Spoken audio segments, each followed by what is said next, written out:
अस्सलाम वालेकुम जी। मोहम्मद जैद मेरा नाम है जी। बैंक तो कर्जा लिया सी ते ओ किश्त नहीं भर सकते, बच्चे बीमार हो गए जी। बच्चे बीमार सन ते कर्जा चुक के बैंक तो इहदे नाल कि मैं बच्चियां ते लाया सी ते मैं किश्त नहीं भर सकें, इहदे नाल कि मेरी फिर बीवी बीमार हो गई। किश्त दे पैसे रखे सन ते मेरी बीवी बीमार हो गई है, वेखो इहदे नाल कि ते इहदे ते ला दित्ते ने। हाँ जी, तो किश्त छोटे छोटे मेरे बच्चे ने, किश्त मैं नहीं भर सके। मैं घरों बेकार होया मैं, बार बार मेरा तंग करन डे ने, तो मैं ताला मार के ते अज रोज़ियां तो पहले तो घरों निकला है जी, किश्त नहीं भर सके जी। राशन भी चोरी हो गया इत्थे, इहदे नाल कि राशन भी मिलिया सी जी, वो चोरी हो गया जी। साढ़े कोल इतने पैसे नहीं है, बच्चे रुलते फिरते ने कि 10,000 रुपया नहीं है इहदे नाल कि जेह्दे भर के असीं घर चले जाइए। साडी मदद की जाए जी।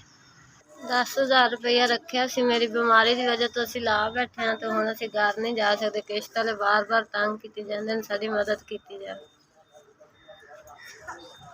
ऐसे तुहाडा भला होवे, इहदे नाल कि साडा तुसीं कर्जा लाया ऐसे इहदे नाल तुहाडा साडा तुसीं कर्जा लाया।